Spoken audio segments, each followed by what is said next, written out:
saya ingin menyampaikan maksud tujuan kita datang kemari.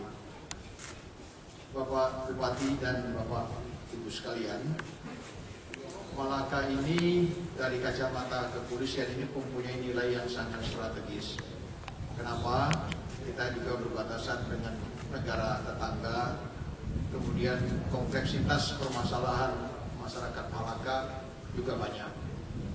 Sehingga pada awal saya menjabat di sini sebagai Kapolda NTT, yang menjadi prioritas saya adalah bagaimana ada 5 kabupaten yang belum ada Polres, itu kita upayakan ada Polresnya.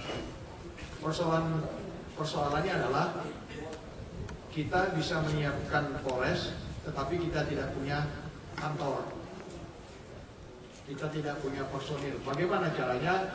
Atas bantuan Bapak Bupati, Ketua DPRD, rekan-rekan Bapak Binda yang ada di sini, kemudian kami dipinjami bangunan.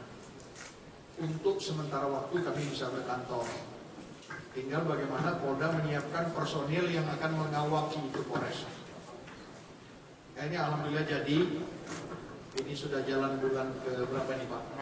Ini bulan ke-6, sudah setengah tahun kita berjalan. Dan Bapak Kapolres dan jajaran Polres di sini itu tugasnya melayani bapak-bapak dan ibu-ibu sekalian. Dalam konteks menjaga, memelihara ketertiban, keamanan, dan penegakan hukum, itu Kapolres yang mempunyai tanggung jawab. Dan lengkap sudah, kita punya Kapolres, kita punya Kajari, kemudian ada pengadilan negeri, sehingga ini berjalan simultan bisa terjadi. Nah, seiring dengan kita sedang merencanakan pembangunan Polres ini supaya dia sempurna, karena untuk personilnya saja kita baru bisa mencapai 50%. 50% itu pun belum sampai karena jumlah kecamatan, jumlah polsek, jumlah personilnya belum imbang. Logikanya adalah satu polisi itu dengan pangkat apapun yang ada di wilayah itu dia harus bisa melayani 400 orang. Kalau di sini masih jomplang, masih jauh sekali. Satu polisi masih harus melayani 1000 orang lebih dengan jumlah personil yang ada sekarang. Tetapi ini kita senantiasa kita tambah setiap ada mutasi personil kita tambah. Belum selesai kita merencanakan itu, mungkin kita tahu bersama, kita rasakan semua, tahu-tahu ada masalah global. Masalah yang kita hadapi sekarang ada namanya Corona. Corona ini Pak, di Corona itu datang di tengah kita, bukan saja di kita, tapi di seluruh masyarakat dunia. Yang namanya virus Corona ini telah membunuh banyak sekali orang. Dampaknya apa? Semua negara di dunia ini mengambil langkah-langkah pencegahan. Sehingga orang bertemu salaman saja sekarang tidak. Padahal salaman itu bentuk silaturahmi yang paling mendasar hubungan antar umat manusia. Kita salaman selama ini sebelum Corona, saya sama Pak Bupati salaman cepiki-cepiki. Sekarang itu tidak tinggalkan. Kemudian coba lihat kita di depan ini, semuanya kalau pakai yang hitam ini, Pak Kapolres ini pakai hitam kayak ninja dari hari ini.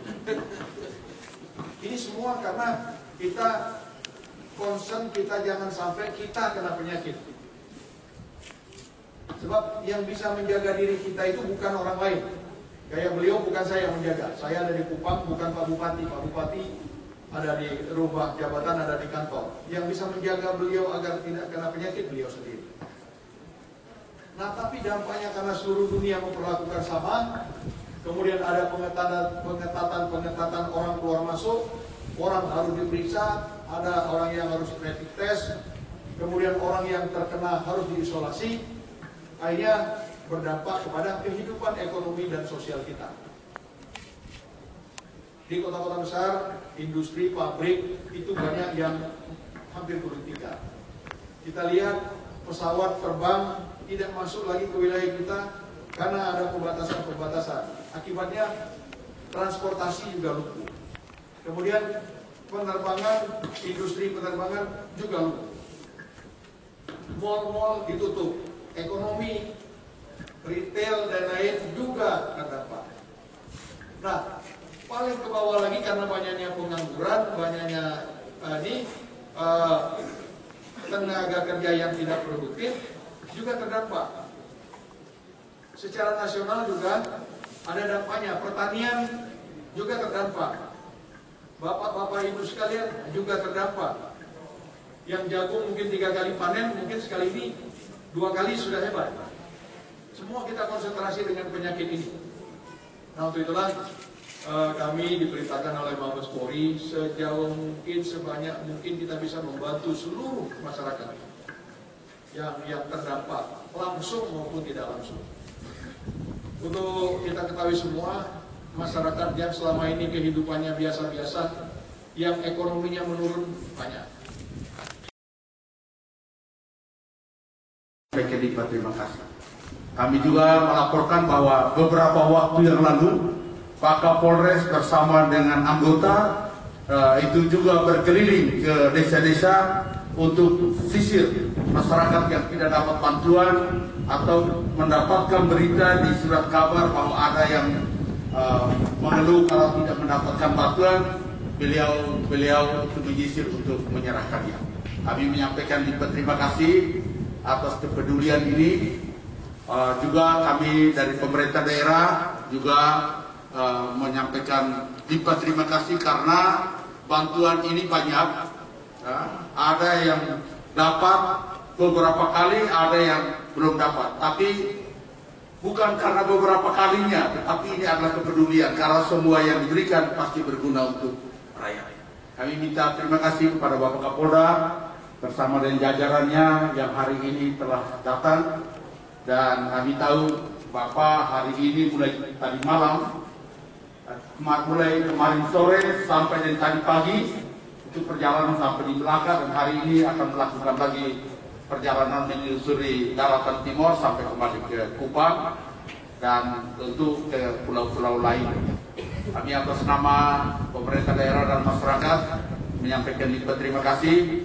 Kami semua mendoakan bapak-bapak pemimpin di Nusa Tenggara Timur untuk selalu kuat, selalu sehat, dan kami juga sangat berharap kunjungan-kunjungan seperti ini itu sangat baik untuk kami semua. Terima kasih, Tuhan memberkati kita.